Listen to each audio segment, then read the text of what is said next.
Ready to move in premium triplex villas at Kollur APR projects. మళ్ళా శివరాజకీయం పైకొచ్చింది.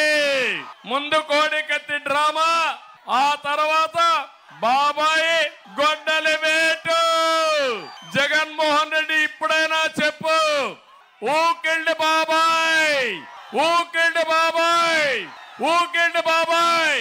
మీకందరూ తెలుసు కదా, తెలియని వాళ్ళు ఎవరైనా ఉన్నారా? తెలుసు అంటే చేలు పైకెత్తండి.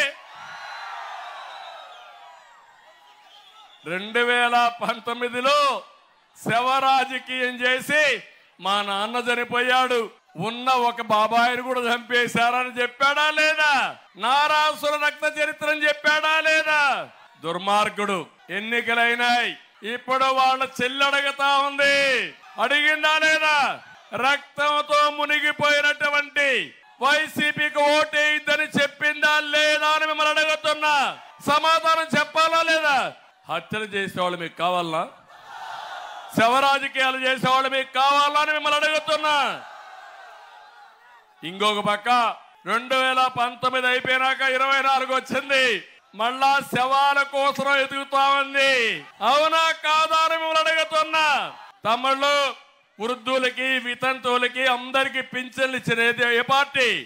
మొట్టమొదటిసారిగా 35 రూపాయల పింఛన్తో ప్రారంభించింది నందమూరి తారక రామారావు గారు. 2014లో ఆర్థిక ఇబ్బందులున్న 200 రూపాయలు 2000 చేసిన పార్టీ ఏ పార్టీ అని మిమ్మల్ని అడుగుతున్నా. 10 రెట్లు పెంచానా లేదా? పింఛన్లు పెంచానా లేదా?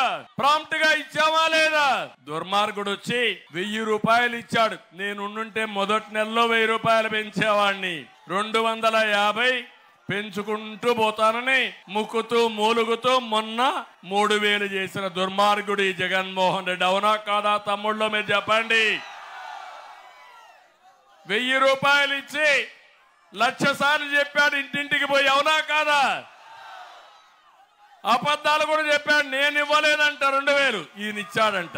అబద్ధాలు కోరి జగన్మోహన్ రెడ్డి. తమ్ముళ్ళు, నిన్న చూడండి, వాలంటీర్ వ్యవస్థ ఉంది. నేను వాలంటీర్ వ్యవస్థకు వ్యతిరేకం కాదు. ఒక రాజకీయ పార్టీకి పనిచేస్తే మీ దగ్గర వసూలు చేసిన ట్యాక్సెస్ తో జీతాలు తీసుకుని 5,000 తీసుకుని వైఎస్ఆర్ కాంగ్రెస్ పార్టీకి పనిచేయడం న్యాయమా అని మిమ్మల్ని అడుగుతున్నా. న్యాయమా అని మిమ్మల్ని అడుగుతున్నా. ఆ మాటే నేను చెప్పాను. మిమ్మల్ని తీసేయం, మీరుంటారు, మీ వ్యవస్థ కొనసాగిస్తాం, కానీ మీరు ఏ రాజకీయ పార్టీకి సపోర్ట్ చేయొద్దండి. ప్రభుత్వ సేవల్ని ప్రజలకు అందించండి. మేము సిద్ధంగా ఉన్నామని చెప్పాను. చెప్పానా లేదా అని మిమ్మల్ని అడుగుతున్నా.